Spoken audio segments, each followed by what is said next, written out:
Radio Publique Africaine.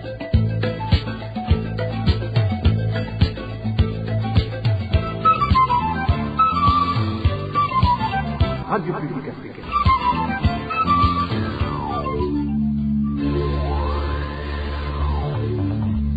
Ni umwanya w'amakuru mu Kirundi. Mukaba muyashyikirizwa na Desire Hatungimana. Ndabahaye mwiriwe mwege mwese muteze amatwi RPA ijwi ry'abanyagihugu kaze murano makuru yo kuri uno wa gatanu igenekezo rya gatandatu ruhuma nayo akabagizwe n'izi ngingo nkuru zikurikira.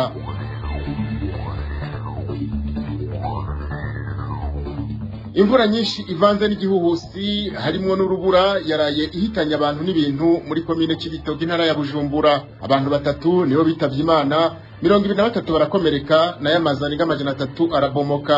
Abanyagihugu bahuye n'ivyo biza bakaba batagira ayo bacira nayo bamira. Amabi afatiye ku gitsina harimwo ishurashuzwa ry'abana bakiri bato arabandanya kwibonekeza mu Burundi, aho umuhari MFFPS washoboye kumenya amabi 26 yakozwe mu kwezi kwa mbere dusozereye. Inkurikizi ku barimu baja gupagasa mu mahanga kubera agahembo baronswa katakibakwira ziriko ziribonekeza amashuri atari make, aho hari ivyigwa bitagitangwa abana bakirirwa batize. Nayo mu kiganiro dukingira ibidukikije tuza kugaruka ku dukoko duto bita amavubi uko tubaho mu buzima bwa misi yose. Nongeye kubaha ikaze mukanyisase inkuru imwe mukwaye.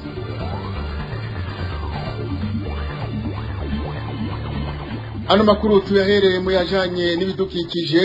Abantu batatu baraye bitavye Imana, 23 barakomereka, inzu zirenga amajana 3, amashuri, amasengero, imirima birononekara bivuye ku mvura y'isegenya icanze n'urubura yarayiguye inyuma y'umutaga wo kuri wa gatanu ruhuma ku misozi itandukanye yo muri komine Cibitoke intara ya Bujumbura. Abanyagihugu baho basaba abagira neza kubagarukirako vyihuse kuko bamerewe nabi cyane. Idonido na Dinye Karondo. Iyo mvura nyinshi ivanze n'urubura yarayiguye mu mitumba ine igize zone Ngoma komine Cibitoke intara ya Bujumbura. Nkuko amasoko yacu aho yabitubwiye, abantu batatu harimo umwana umwe nibo bitavye Imana, abandi 23 barakomereka bikomeye bakaba baci bajanwa kwa muganga. Ibindi vyononekaye harimo amazu arenga amajana 350, amasengero 15, ibirasi vy'amashure 18, hatibage n'imirima myinshi yononwe n'iyo mvura ivanze n'umuyaga w'igihuhusi harimwo n'urubura rwishi. Nk'uko isoko ryacu ribandanye rivyigana, abanyagihugu bakaba bari mu kangaratete y'abana b'abanyeshure kuno wa gatanu bo kuri ayo mashure yagurutse ayandi arabomoka, nta numwe yigeze ashika ku ishure. Yaba abanyagihugu yaba barongoye amashure n'abarongoye amasengero basaba ko ubishoboye wese yogira afashije kuko iyo mvura yononye ibintu vyose. Isoko ryacu rikavuga ko nk'imirima yo yononekaye kandi hari hageze ko basarura, bakavuga ko batabona ingene bagiye kubaho n'imiryango yabo. Basaba abagira neza kubagarukirako vyihuta. Ikindi basaba nuko abajeje intwaro bogira intonde z'abahuye n'iryo sanganya kugira ntibazohave bashiramwo abatahuye n'ingorane nk'uko vyama vyabaye ugasanga haronse ifashanyo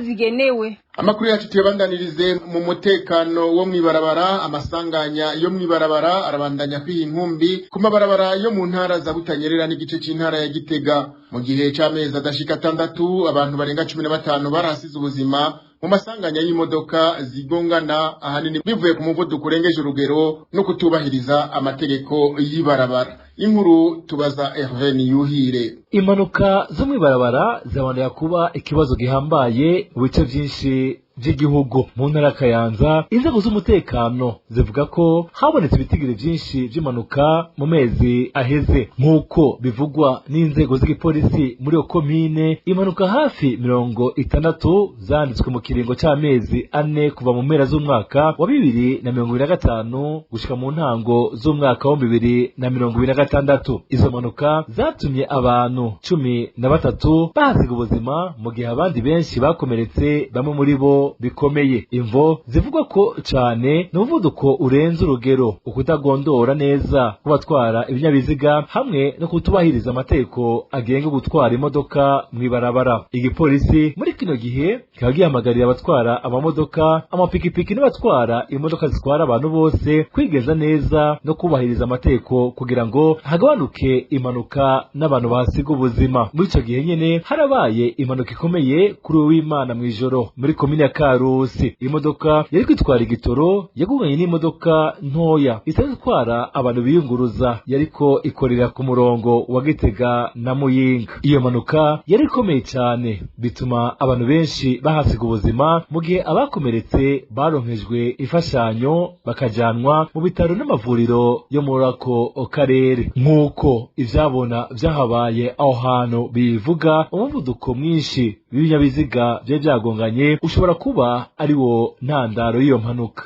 Amakuru yacu abandanize mu mutekano ho kuri uno wa kane, umusirikare acungera Aimé Laurentine Kanyana umuhuza w'abarundi yarishe umuntu amurasha akoresheje inkoho yo mu bwoko bwa pistole. Uwo musirikare yaciye afatwa, ariko abanyagihugu b'isororezo bakaba bagize amakenga ko atagiye guhanwa ahubwo bagiye kumukingira. Kuri uno wa gatanu twandikiye umuvugizi w'igisirikare cy'u Burundi Gaspard Baratuza, twongera turamuhamagara ku murongo wa WhatsApp ariko ntiyatwitaba. Ubona tutandukire amakuru ajanye n'agateka kazi na muntu ama bafatiye ku gitsina harimwo ishurashuzwa ry'abana bakiri bato arabandanya kwibonekeza mu Burundi. Umuhari w'abakenyezi n'abigeme baharanira amahoro n'umutekano mu Burundi MFFPS mu majambo avunaguye y'igifaransa washoboye kumenya amabi 26 yakozwe mu kwezi kwa mbere guheze uyu mwaka wa 2026. Mu cegeranyo c'ukwezi kwa mbere wo muhari wasohoye kuri wa gatanu ruhuma umwaka wa 2026 urababazwa n'ingene bamwe mu bakekwa gukora ayo mabi baca barekugwa, ugasaba nyabo n'abategetsi b'igihugu kongereza inguvu mu ntumbero yo gukingira abakenyezi n'abana. Kurikira Claudine Ndayishimiye n'umwe mu bakenyezi bahurikiye mu muhari MFFPS. Icegeranyo c'ukwezi kwa nzero umwaka wa 2026 amabi akorerwa abakenyezi abigeme hamwe n'abana cerekana ko ivyo vyaha bibandanya gukorwa ku bwinshi mu Burundi. Amabi afatiye ku gitsina agera kuri 26 niyo yashoboye kumenyekana muri ku kwezi kwa mbere konyene. Muri aya mabi harimo abana b'abakobwa 17 bakiri bato hamwe n'abakiri impinja bashurashuje ku ngufu. Abenshi muri abo bana bahohotewe bari mu mihani wabo, bari mu nzira bava ku ishuri canke bari mu mirima. Abakoze ako kabi kabishe abenshi bakaba bari inshuti, ababanyi canke bamwe mu bafise amabanga bajeje muri leta. Icegeranyo c'umuhari w'abakenyezi n'abigeme baharanira amahoro n'umutekano mu Burundi kimenyesha kandi ko hari abakenyezi babiri bishwe, umukenyezi umwe yahohotewe akubiswe, umukenyezi yaturiwe n'umugabo wiwe hamwe n'abana b'impinja bagera kuri 4 bishwe. Ivyo byose bikerekana neza ko hari umugwi w'abanyagihugu badakingirwa bikuye mu gihugu. Ikindi giteye impungenge nuko hari abakoze ivyo vyaha baje inama n'umuryango w'uwahohotewe kugira iyo dossier ihagarare mu butungane hakoreshejwe amafaranga. Ahandi naho bamwe mu bagirizwa gukora ivyo vyaha bagahunga, abandi nabo bakarekugwa bari bafashe n'inzego z'igipolisi, igituma hatsimbatara ukudahana ivyaha mu gihugu. Icegeranyo gishira habona ukuri guteye agahinda ko amabi afatiye ku gitsina adasiba gukorwa mu Burundi naho kesha nyegezwa. Abakora ivyo vyaha nabo bagacumukura kugira bashobore kuronsa ubutungane hamwe no gukingirwa. Umuhari w'abakenyezi n'abigeme baharanira amahoro n'umutekano mu Burundi uhamagarira abategetsi b'u Burundi gushira inguvu mu bijanye no gukinga ayo mabi afatiye ku gitsina, abakora ayo mabi bagakingirwa, bakongera bagashira iherezo ku kudahana ivyo vyaha mu ntumbero yo gushigikira no guha agateka abakenyezi hamwe n'abana. Ijambo ni gwawe, ijambo ni gwawe.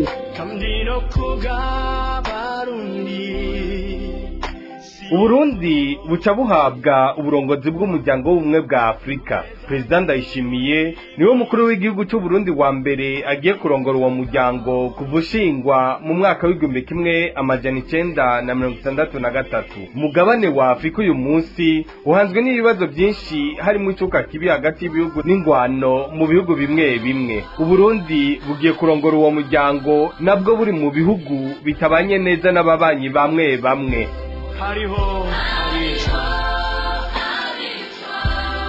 mu mabanga Perezida Ndayishimiye agiye gushikira harimo gufasha kugarukana icuka ciza no guhagarika ingwano ziri mu bihugu bitandukanye vya Afrika. Ukurongora umuryango w'ubumwe bwa Afrika bisigura iki ku Burundi babishikiriye inyuma y'imyaka 60 uwo muryango ushinzwe. Perezida Ndayishimiye agiye gutwara ubumwe bwa Afrika, hari ico Afrika yo mwitega ko azobasha gufasha guhagarika ingwano no kugarukana icuka ciza hagati y'ibihugu bitandukanye n'Uburundi burimwo.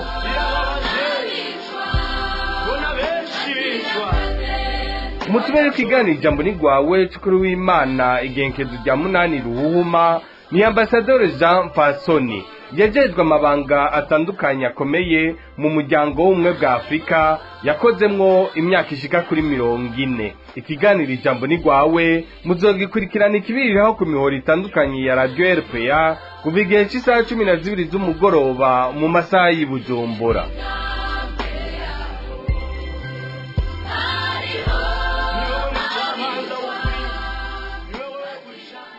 ubona aho dutandukira amakuru y'indero. Ingaruka z'abigisha baheba akazi ku bwinshi, bamwe bakaja mu mahanga kurondera ubuzima, abandi bagahindura akazi bagakorera mu gihugu, ivyo babona ko bishobora gutuma imiryango yabo ibaho zatanguye kugaragara. Mu mashuri amwe abigisha bagenda ntibasubirizwa n'ingoga, ivyigwa bahora batanga ntibiriko birigishwa. Ahandi naho abakorera bushake n'abakuza kivi babikora uko bavyumva kuko bahembwa intica ntikize. Remi Nderagakura aratubwira amwe mu mashuri ahamaze kugaragara izo ngaruka.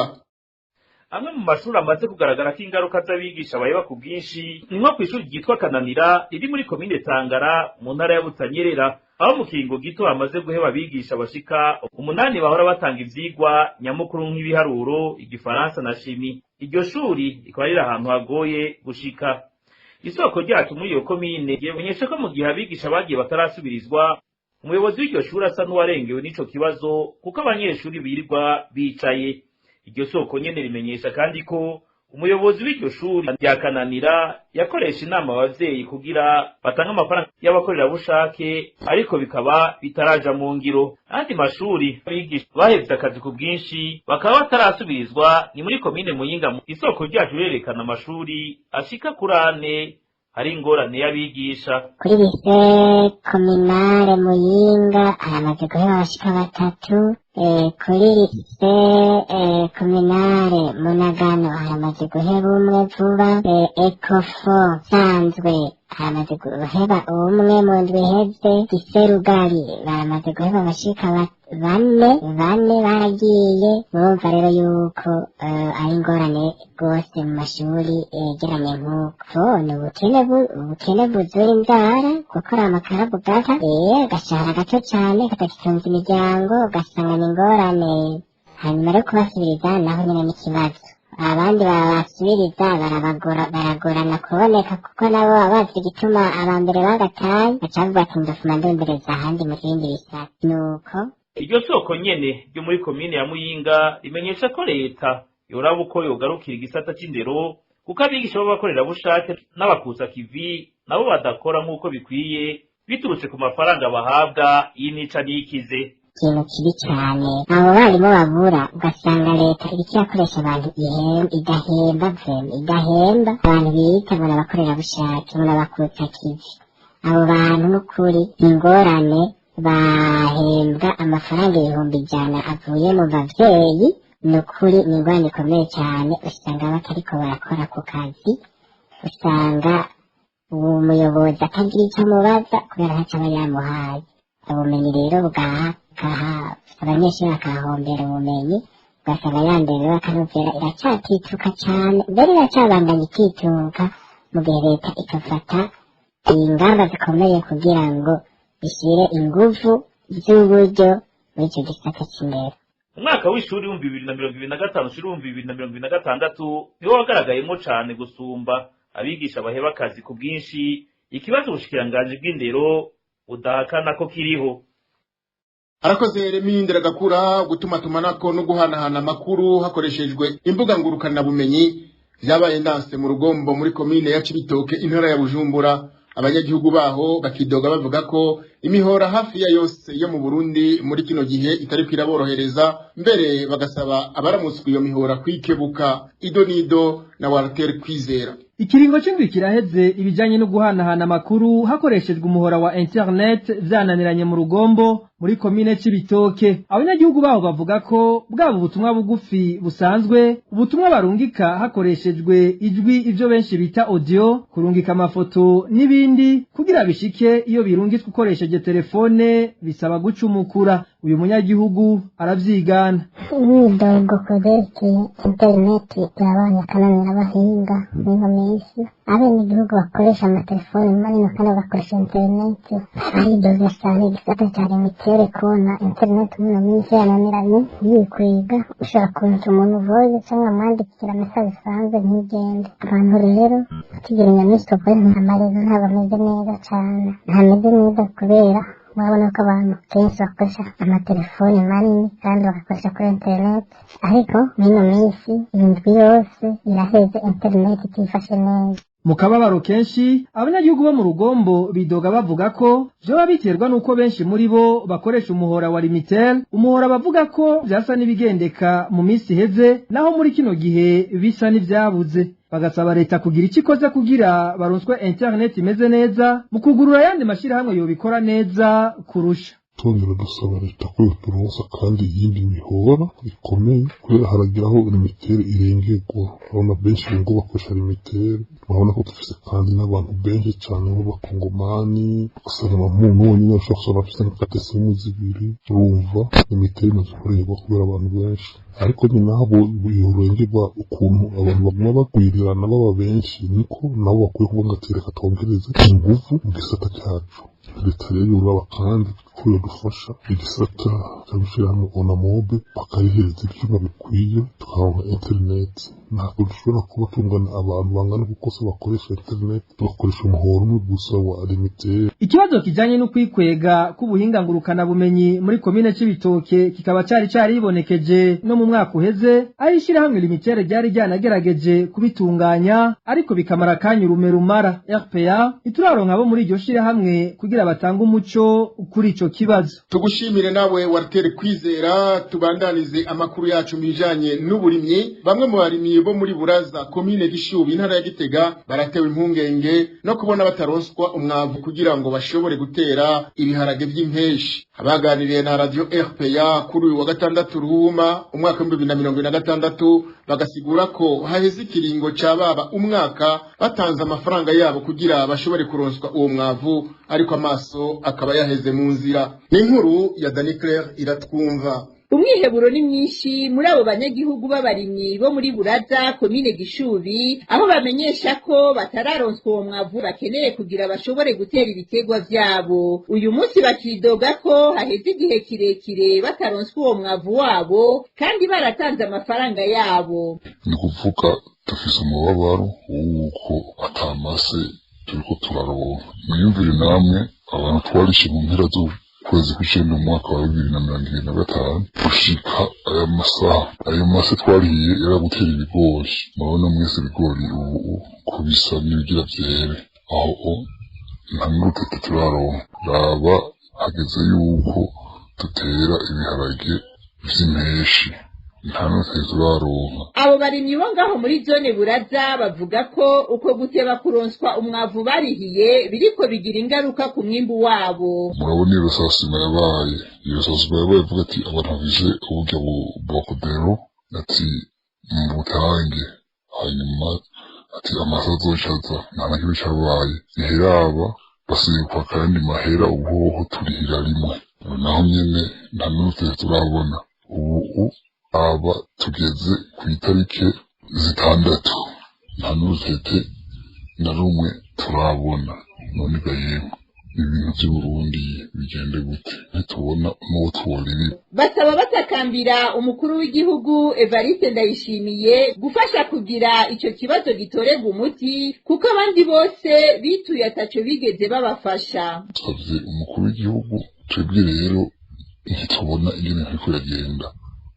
Nubwo bavuga ngo birafise ahantu vyapfiriye ngo umuntu mutange yose kugira ngo sarasema ngo ivyo umuntu ngo agomba ivyo ntibikwiye ivyo nivyo bariko barahenda abantu bahendesha abantu abanyagihugu badafata bimwe dufise ariko irya vase niyo yatuma leta ibona amase itigeze gukomandira umunyagihugu ko irya vase niyo yerekana komande y'umuntu wese aba akeneye yuko amase yaboneka vuba bwangu. Abo banyagihugu bavuga ko igihe kiriko kirabarengana kuko bari bamenyereye guteragira guhera ku munsi w'iminyota ariko gushika uyu munsi batabona ingene bigiye kugenda kuko batararoswa umwavu wabo barihiye. Nkuko vyama ku minsi yose ya gatanu mu gice cya kabiri cano makuru tubashikiriza ikiganiro dukingira ibidukikije.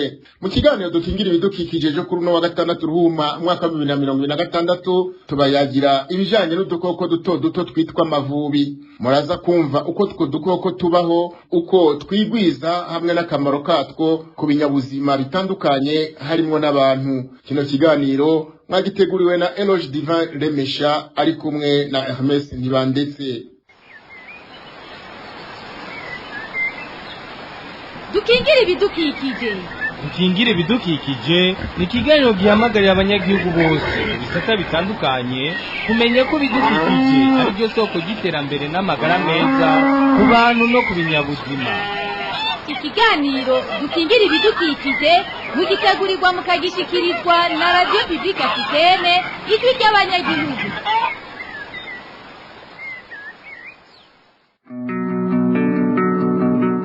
Abenshi muri twebwe nk'abantu turazi udukoko twitwa amavubi. Ni udukoko duto duto tuguruka kenshi tugakunda kuba mu mazu no ku biti. Utwo dukoko tuzwi ku bukazi bwatwo nk'iyo turiye umuntu, tukamenyerwa kandi ku kamaro dufise ku binyabuzima biri mu bidukikije ubw'abahinga b'icyo gisata. Utwo dukoko turafise uko twigwiza mu kurondoka ibyo dukunda gufungura n'ikirere kidutuma tubaho neza twisanzuye. Mu bihugu bimwe na bimwe utwo dukoko badushira mu tunyabuzima tunafise n'akamaro mu mubiri w'umuntu. Ivyo ni vyanini tugiye kurabira hamwe muri kino kiganiro dukingire ibidukikije cyo kuri rino genekerezo rya gatandatu ruhuma umwaka wa 2026.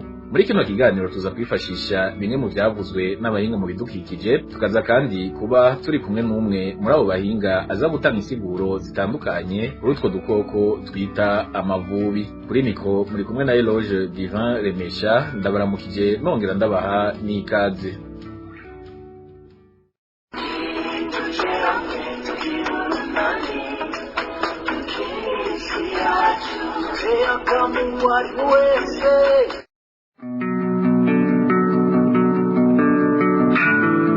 Chuti bakunzi b'ikiganiro dukingira ibidukikije, ndongeye kuba ikaze mu kiganiro cyo kuri no wa gatanu. Nkuko nari mpejeje kwibabwira mu ntangamarara za kino kiganiro, uyu munsi turabira hamwe udukoko twita amavubi. Utwo dukoko turafise ibihimba bitugize ku mubiri, aho dukunze kwibonekeza uko twiyunguruza n'ibindi. Reka mugenzanje David Claude Mbananayo abitubwire mwidonido.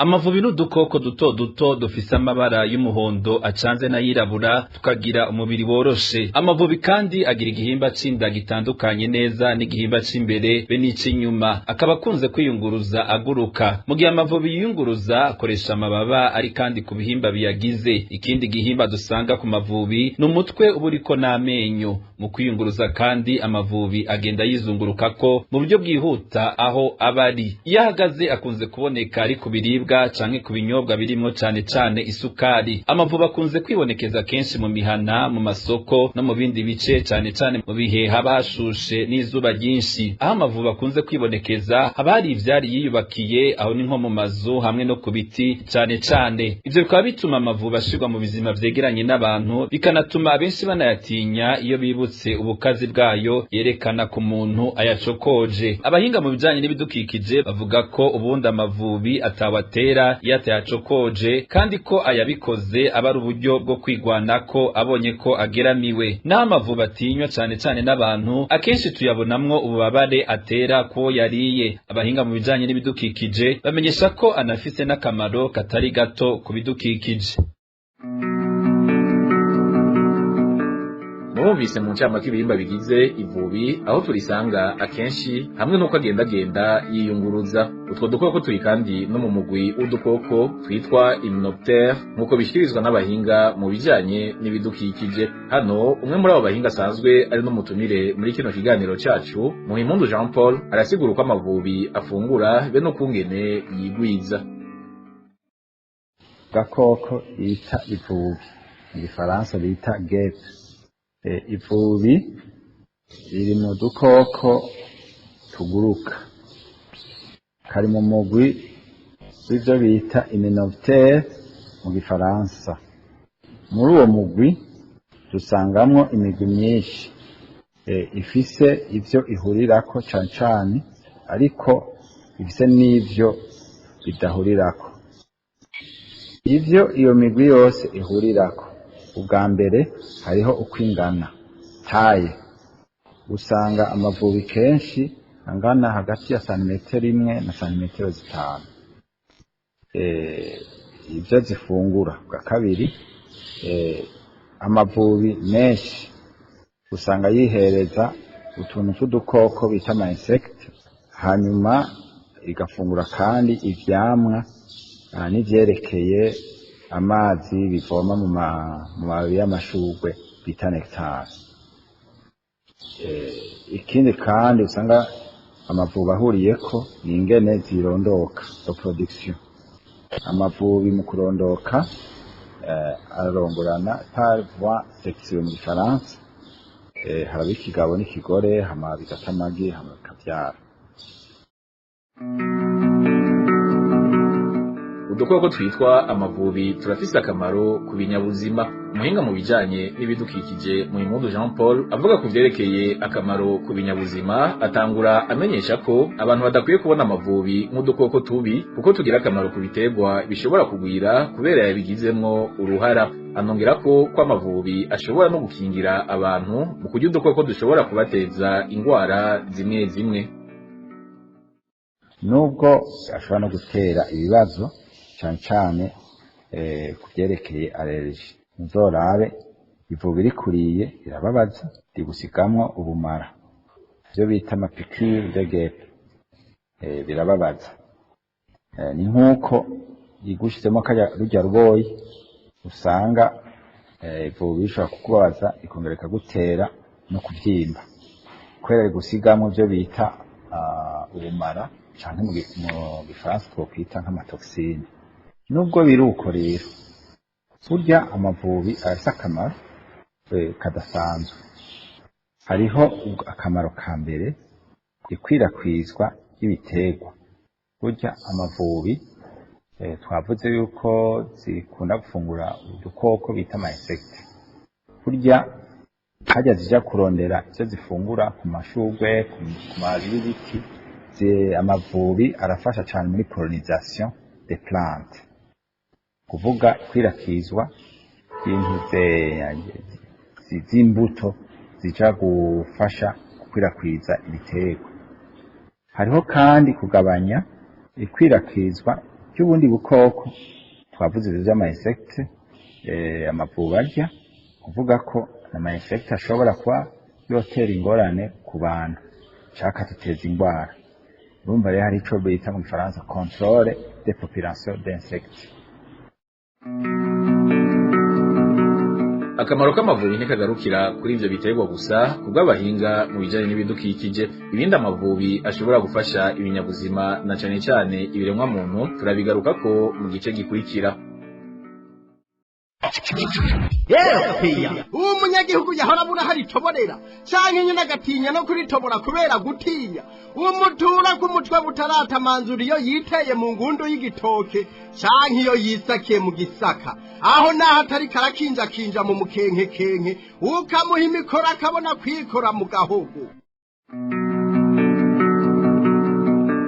inshuti bakunzi b'insamirizi RPA ijwi ry'abanyagihugu, turacari mu kiganiro dukingire ibidukikije. Turiko turabira hamwe udukoko twitwa amavubi, uko tumeze, uko tubayeho, uko twigwiza, hamwe n'akamaro katwo. Nuko mwamaze kuvyumva, akamaro k'utwo dukoko si gato. Mu vy'amavubi afasha mu buzima bw'ibidukikije, umutumire wacu Muhimpundu Jean Paul asanzwe ari umuhinga mu bijanye n'ibidukikije, anavuga kandi ko hari ibice vy'isi bihereza utwo dukoko nk'ibifungurwa hamwe n'ibidukomokako, agasigura ko ubundi tuba turimwo ivyunyunyu ngirakamaro mu mubiri w'umuntu. Aho iwacu ntibiramenyekana ko hari abantu bihereza amavubi, ariko mu bindi bihugu cane cane nko muri Aziya biramaze kugaragara ko amavubi bayafungura. Hariho ivyo bita mu gifaransa entomophagie, n'ubuhinga bujanye no gukonsoma no gufungura ibijanye n'udukoko bita insect. Babizifungura kubera iki?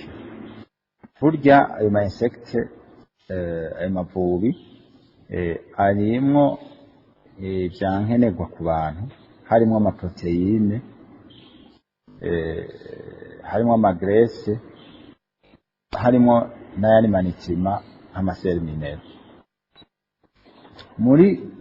Mu vyerekeye gukinjika cane cane muri Aziya, aha ndavuga nk'ibihugu bimwe bimwe dusanga bafungura cane cane ayo mavubi, hariho Ubushinwa, hariho Ubuyapani, hari n'igihugu ca Thailand. Ayo mavubi barayafungura cane cane mu bijanye no gukinjika iwabo, canke bakazongera ku vyo batetse, kome nka kurya twita amakondima dushira mu byo batetse. Harimwo rero composition y'ayo mavubi, ni kuvuga basanga harimo amaproteine, harimo amagrese canke ibintu vy'ibinure, harimo kandi amaseri minero.